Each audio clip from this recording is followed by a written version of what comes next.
नमस्कार और स्वागत है। आज हम भारतीय इतिहास के एक ऐसे दौर में उतरने वाले हैं जहां पहली बार बड़े बड़े साम्राज्य की नींव रखी जा रही थी। जी। ये एक तरह का पॉलिटिकल गेम ऑफ थ्रोन्स था जो आज से लगभग 2600 साल पहले गंगा के मैदानों में खेला जा रहा था। बिल्कुल सही कहा। हम बात कर रहे हैं 6ठी शताब्दी ईसा पूर्व की। ये वो दौर था जब छोटे छोटे कबीलाई इलाके, जिन्हें जनपद कहते थे, अब आपस में लड़कर, मिलकर या एक दूसरे को निगलकर महाजनपद बन रहे थे। यानी बड़े राज्य। हाँ, बड़े राज्य। ये भारत में सेकेंड अर्बनाइजेशन या दूसरे शहरीकरण की लहर थी। और आज हमारी पड़ताल का मकसद इसी खेल को समझना है। हमारे पास जो स्रोत हैं, जैसे बौद्ध ग्रंथ अंगुत्तर निकाय और जैन ग्रंथ भगवती सूत्र, वो हमें 16 बड़े खिलाड़ियों मतलब 16 महाजनपदों की लिस्ट देते हैं। जी। तो हम देखेंगे कि ये 16 महाजनपद कौन थे, इनके नियम क्या थे और कैसे इन सब के बीच से एक यानी मगध सबको पछाड़कर हिंदुस्तान का पहला सुपर पावर बना। और ये विषय प्रतियोगी परीक्षाओं के लिए बहुत जरूरी है। हाँ, खासकर एसएससी और रेलवे जैसी परीक्षाओं के लिए। तो हम उन जरूरी तथ्यों पर भी नजर रखेंगे जो सीधे सवाल बनकर आते हैं। तो चलिए इस कहानी को शुरू से शुरू करते हैं। ये समझने की कोशिश करते हैं कि महाजनपद आखिर बने कैसे और ये एक दूसरे से कितने अलग थे। हाँ, मेरा पहला सवाल यही है, जब हम 16 महाजनपदों की बात करते हैं तो क्या ये सब एक जैसे थे? मतलब क्या सब जगह राजा ही राज करते थे? नहीं, और यही इस दौर की सबसे दिलचस्प बात है। देखिए, शासन के दो बिल्कुल अलग मॉडल चल रहे थे। अच्छा। एक था राजतंत्र यानी मोनार्की, जो हमें ज्यादातर देखने को मिलता है। यहाँ राजा का बेटा राजा बनता था, सत्ता वंशानुगत थी, जैसा हम सोचते हैं। हाँ, उस दौर के 4 बाहुबली मगध, कोसल, वत्स और अवंती इसी सिस्टम पर चलते थे। और दूसरा मॉडल? दूसरा मॉडल था गण संघ। गण संघ। जी, इसे समझना थोड़ा ज्यादा जरूरी है। ये एक तरह के गणतंत्र या कुलीन तंत्र थे। ऐसा गणतंत्र मतलब वहां चुनाव होते थे जैसे आज होते हैं? शायद उतने आधुनिक तरीके से नहीं, लेकिन हाँ, वहां सत्ता एक व्यक्ति के हाथ में नहीं थी। गणसंघ भी 2 तरह के थे। ओके। एक था रिपब्लिक, जहां शायद ज्यादा लोगों की चलती थी, और दूसरा था ओलिगार्की, जिसे आप आज की किसी बड़ी कंपनी का बोर्ड ऑफ डायरेक्टर्स समझ सकते हैं। मतलब कुछ शक्तिशाली परिवारों का समूह। बिल्कुल, शासन सिर्फ कुछ सबसे शक्तिशाली परिवारों या कुलों के हाथ में था। वो मिलकर फैसले लेते थे। इसके सबसे शानदार उदाहरण थे वज्जी और मल। ये तो बहुत दिलचस्प है। लेकिन एक बात और, हमारे स्रोत 16 महाजनपदों की बात करते हैं। क्या ये गिनती पत्थर की लकीर है? ये एक बहुत अच्छा सवाल है। देखिए, प्रतियोगी परीक्षाओं के लिए तो 16 की संख्या ही मानक है, जो अंगुत्तर निकाय से आती है। ठीक है, लेकिन सच्चाई ये है कि दूसरे ग्रंथ अलग कहानी बताते हैं। बौद्ध ग्रंथ दीघ ने करें सिर्फ 12 का जिक्र करता है, तो वही महान व्याकरण विशेषज्ञ पाणिनि अपनी अष्टाध्यायी में 40 तक जनपदों की बात करते हैं। 40? तो इसका मतलब ये हो सकता है कि महाजनपद की कोई सख्त परिभाषा ही नहीं थी। शायद कुछ राज्य इस मेजर लीग में आते जाते रहते थे। बिल्कुल, ये एक बहुत ही डायनामिक दौर था। आज जो ताकतवर है, कल वो किसी और के साम्राज्य का हिस्सा बन जाता था। ये 16 नाम उन राज्यों के हैं जो उस दौर में सबसे ज्यादा प्रभावशाली थे। चलिए, तो फिर इन 16 खिलाड़ियों में से कुछ सबसे अहम किरदारों और उनकी ताकत पर नजर डालते हैं। सबसे पहले तो जाहिर है मगध की बात होगी। हाँ, मगध, जिसकी पहली राजधानी राजगीर थी और बाद में पाटलिपुत्र बनी। मगध की असली ताकत क्या थी? सिर्फ उसकी सेना? नहीं, सिर्फ सेना नहीं, बल्कि एक पूरी इकोनॉमिक मिलिट्री मशीन थी। देखिए, उस इलाके में लोहे की खदानें थीं, जिससे जाहिर है बेहतर हथियार बने होंगे। हथियार तो बने ही, लेकिन कहानी उससे भी गहरी है। लोहे से बेहतर हल बने, जिससे गंगा की उपजाऊ जमीन पर खेती में क्रांति आ गई। अच्छा। खेती बढ़ी तो राज्य को ज्यादा टैक्स मिला, और ज्यादा टैक्स का मतलब था एक विशाल और स्थायी सेना खड़ी करने की क्षमता। ये एक फ्लाईव्हील इफेक्ट था जिसने मगध को बाकी सबसे मीलों आगे कर दिया। वाह, ये तो पूरा एक इकोसिस्टम था। मगध के अलावा और कौन थे इस रेस में? पूर्व में था अंग, राजधानी चंपा। पश्चिम में काशी था, जिसकी राजधानी वाराणसी थी।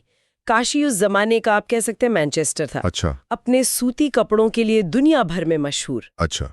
फिर एक बहुत मजबूत गढ़ राज्य था वज्जी, जिसकी राजधानी वैशाली थी। ये अकेला नहीं था, बल्कि 8 कुलों का एक शक्तिशाली गठबंधन था, जिसे अष्टकुल भी कहते हैं। और एक और गणराज्य था मल, है ना?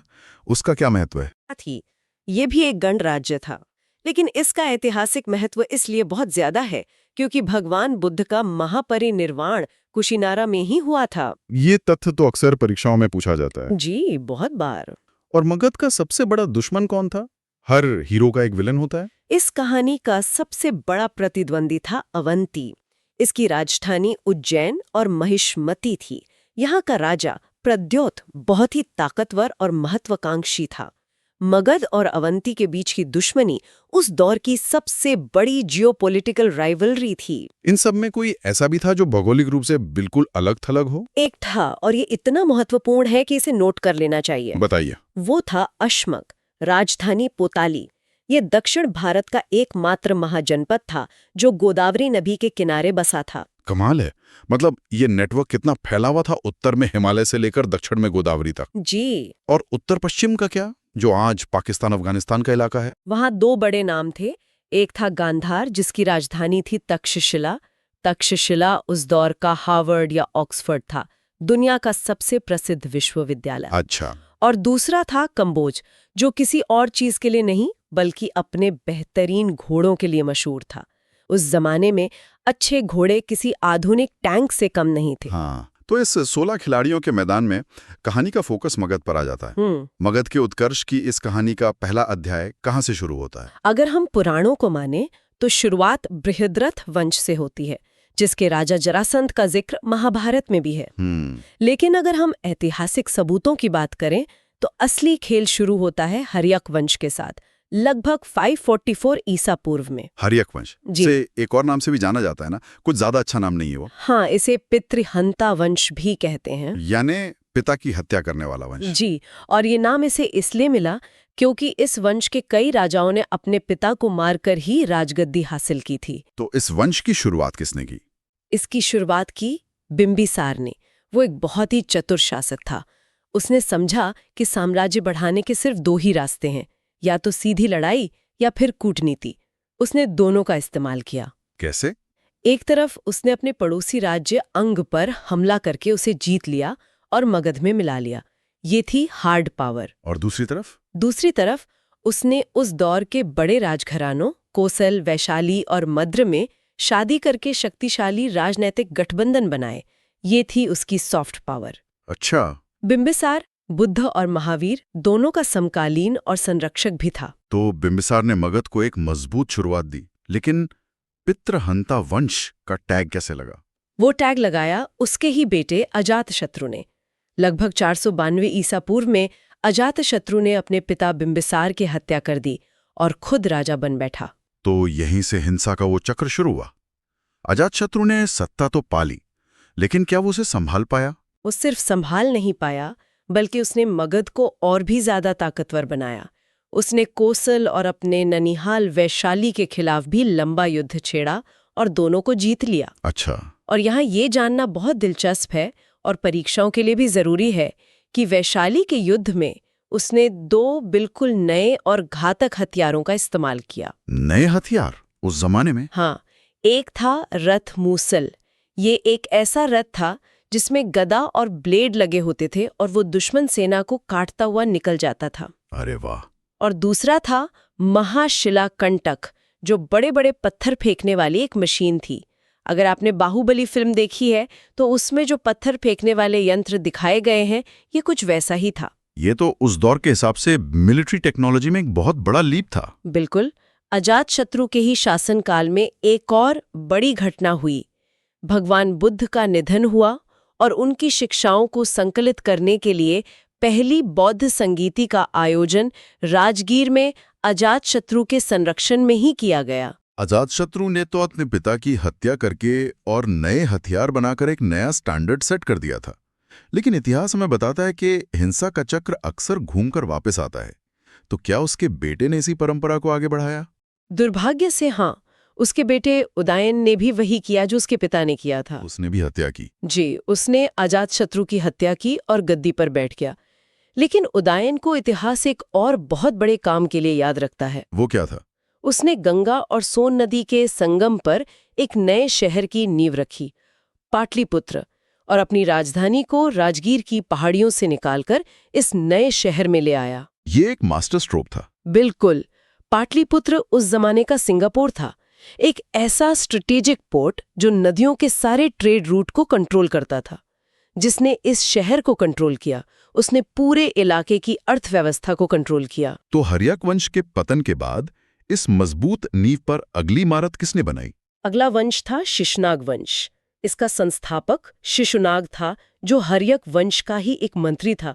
उसने मौके का फायदा उठाया और सत्ता पर कब्जा कर लिया। और शिशुनाग ने ऐसा क्या किया जो हर्यक वंश के राजा नहीं कर पाए? उसने मगध के सबसे पुराने और सबसे बड़े दुश्मन अवंती का हमेशा के लिए खात्मा कर दिया। अच्छा। उसने अवंती पर हमला किया, उसे जीता और मगध साम्राज्य में मिला लिया। ये एक बहुत बड़ी जीत थी। इस वंश में और कोई महत्वपूर्ण शासक हुआ? हाँ, उसका बेटा कालाशोक, जिसका एक उपनाम काकवर्ण भी मिलता है, उसने राजधानी को फिर से पाटलिपुत्र में स्थापित किया। लेकिन उसकी सबसे बड़ी देन है वैशाली में द्वितीय बौद्ध संगीति का आयोजन करवाना। ये बौद्ध परिषदों के सवाल अक्सर पूछे जाते हैं, तो ये याद रखना जरूरी है ना? जी बिल्कुल। पहली अजातशत्रु के समय, दूसरी कालाशोक के समय। हर्यक वंश पर शिशुनाग वंश, मगध की सत्ता का खेल और भी क्रूर होता जा रहा था। इसके बाद कौन आया? इसके बाद आया नंदवंश, और ये कई मायनों में क्रांतिकारी वंश था। इसे भारत का पहला गैर क्षत्रिय राजवंश माना जाता है। पहला गैर क्षत्रिय? जी, इसका संस्थापक था महापद्मनंद। महापद्मनंद के बारे में क्या खास था? वो बेहद शक्तिशाली और महत्वाकांक्षी था। उसने एकराट यानी एकमात्र सम्राट और सर्वक्षत्रांतक यानी सभी क्षत्रियों का नाश करने वाला जैसी उपाधियां ली। अरे बाप रे! हाँ, ये उपाधियां ही उसकी ताकत और इरादे बयां करती हैं। वो कलिंग को जीतने वाला भी मगध का पहला शासक था। और इस ताकतवर वंश का अंत कैसे हुआ? अंतिम शासक कौन था? अंतिम शासक था धनानंद। वो बहुत अमीर लेकिन एक घमंडी और अलोकप्रिय राजा था। सबसे महत्वपूर्ण बात यह है कि वो विश्व विजेता सिकंदर का समकालीन था।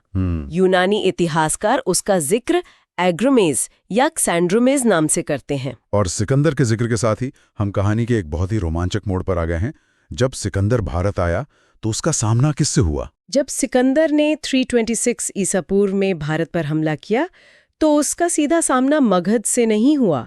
उसका सामना हुआ झेलम नदी के किनारे राजा पोरस से। पुरु। हाँ, पुरु। इन दोनों के बीच जो युद्ध हुआ उसे इतिहास में हाइडेस्पीस का युद्ध के नाम से जाना जाता है, क्योंकि यूनानी लोग झेलम नदी को हाइडेस्पीस कहते थे। और उस युद्ध का नतीजा क्या निकला? सिकंदर की सेना ज्यादा प्रशिक्षित और बेहतर थी, तो युद्ध सिकंदर ही जीता। लेकिन वो राजा पोरस की बहादुरी और आत्मसम्मान से इतना प्रभावित हुआ कि उसने पोरस का राज्य उसे वापस लौटा दिया और उसे अपना दोस्त बना लिया। तो हमने महाजनपदों के उदय से लेकर हर्यक वंश की साजिशों, शिशुनाग वंश की विजयों और नंद वंश की ताकत तक का सफर तय किया, और सिकंदर के आक्रमण को भी देखा। जी। अगर इस पूरी कहानी का सार निकालना हो तो क्या कहेंगे? सार ये है कि मगध का उदय कोई एक रात की घटना नहीं थी। ये सही जगह पर होने, मतलब भूगोल, सही संसाधनों यानी लोहा पर कब्जा करने, क्रूर महत्वाकांक्षा और चतुर कूटनीति का नतीजा था। और इसी ने मौर्य साम्राज्य की नींव रखी। बिल्कुल, इसी मॉडल ने उस मौर्य साम्राज्य की नींव रखी जो इसके बाद आया और जिसने भारत को पहली बार एक राजनीतिक सूत्र में पिरोया। और एक जरूरी बात जो शायद छूट रही है वो है इन राज्यों की अर्थव्यवस्था की रीढ़। टैक्स सिस्टम कैसा था इनका? ये सवाल भी तो आता है। हाँ, ये याद रखना बहुत जरूरी है। इन सभी राज्यों की कमाई का मुख्य जरिया कृषि कर था।